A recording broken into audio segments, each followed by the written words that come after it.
Boa tarde, pessoal! Eu estou aqui para elaborar nosso terceiro vídeo a respeito de cadastro de consumidores. Vamos tratar aqui hoje da dica número 5 e da dica número 6.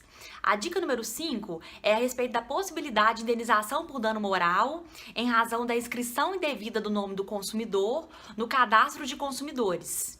Seja ele o SPC, seja o Serasa ou outro cadastro. Eu trato aqui mais do SPC e do Serasa porque são os cadastros de consumidores mais conhecidos entre nós. Pessoal, quando há uma dívida e eu não pago essa dívida e o fornecedor coloca meu nome no cadastro de consumidores, coloca meu nome, por exemplo, no SPC, há por parte do fornecedor, por parte do credor, um exercício regular do direito. Do contrário, se essa dívida não existe, se eu já paguei todos os valores a esse fornecedor e ele mesmo assim coloca meu nome no cadastro de consumidores, coloca meu nome, por exemplo, no SPC, eu tenho um exercício irregular do direito. Eu tenho um abuso do direito de crédito por parte desse fornecedor. Nessa última situação, eu tenho direito à indenização por dano moral e essa é a nossa dica.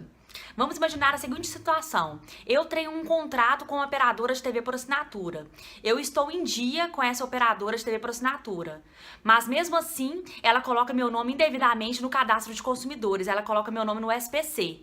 Nesse caso, eu terei direito à indenização por dano moral. E é importante registrar nesse momento que o dano moral é presumido. É o que nós chamamos de in re ipsa. Ou seja, o dano moral prescinde de prova. Eu não preciso comprovar transtorno, angústia, dificuldade, constrangimento em razão daquela inscrição indevida no SPC.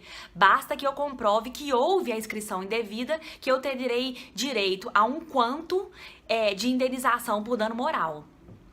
Pessoal, embora tenhamos esse entendimento, é importante registrar aqui a súmula 385 do STJ. A súmula 385 do STJ tempera o entendimento anterior, que eu acabei de passar, e acaba por dar um aconchego, né? Um aconchego ao fornecedor. Por quê?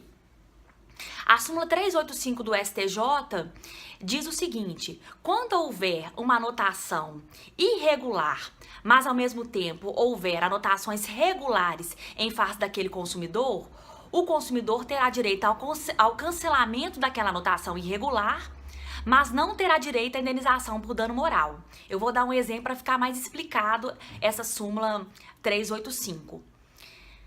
Olhem só, eu tenho uma dívida com uma operadora de TV por assinatura e não pago essa dívida.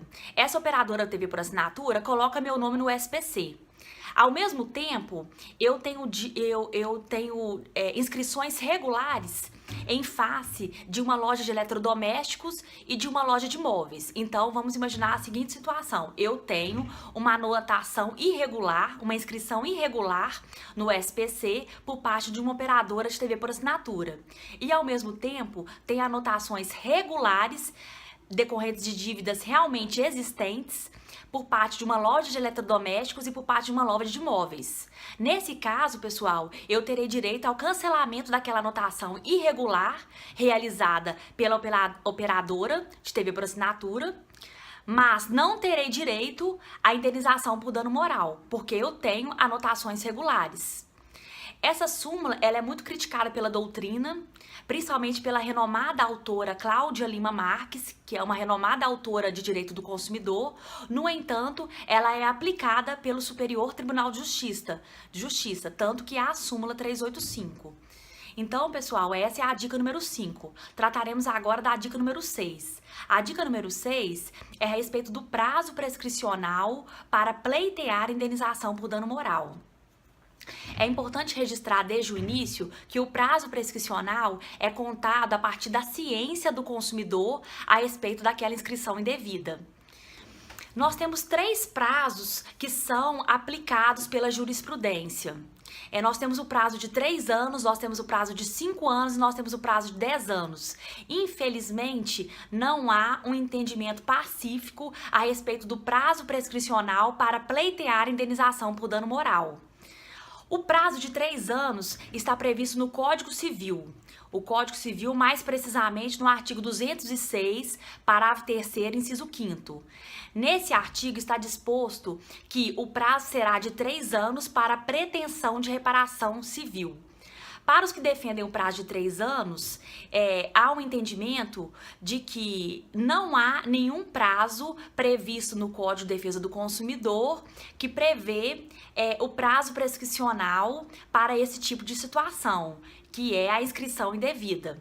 Outros autores entendem que o prazo a ser aplicado nessa situação é o prazo de 5 anos previsto no artigo 27 do Código de Defesa do Consumidor. Porque haveríamos nessa situação uma falha do serviço e, portanto, seria aplicado o prazo de 5 anos previsto no artigo 27 do Código de Defesa do Consumidor. Outros entendem que deve ser aplicado o prazo de 10 anos, em aplicação ao artigo 205 do Código Civil.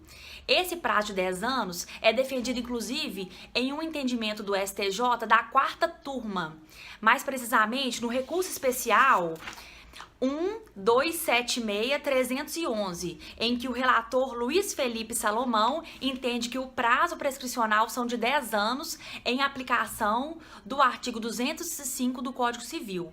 Então, nós temos o prazo de 3 anos, o prazo de 5 anos e o prazo de 10 anos. Aí vocês me perguntam, mas qual prazo aplicar?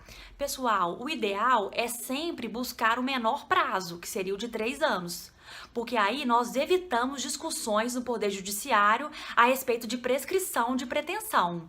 Então, o ideal é aplicar, o melhor prazo. Então, se você tem seu nome inserido indevidamente no cadastro de consumidores e quer pleitear indenização por dano moral, deve pleitear no prazo de 3 anos, já que não há um entendimento pacífico a respeito do prazo prescricional. Se já tiver passado esse prazo de 3 anos, o consumidor deve defender o prazo de 5 anos, que está previsto no artigo 27 do Código de Defesa do Consumidor, ou deve defender o prazo de 10 anos, que está previsto no artigo 205 do Código Civil, bem como é o entendimento do STJ, mais precisamente da sua 4ª turma. Pessoal, essas são as duas dicas que passo para vocês, que é a dica número 5 e a dica número 6. Eu espero que vocês curtam esse vídeo, que vocês curtam tanto no YouTube, se inscrevendo no meu canal, bem como na página no Facebook Juliana Matos Professora. Esperem os próximos vídeos em que trataremos de temas tão interessantes quanto este. Um abraço, até a próxima!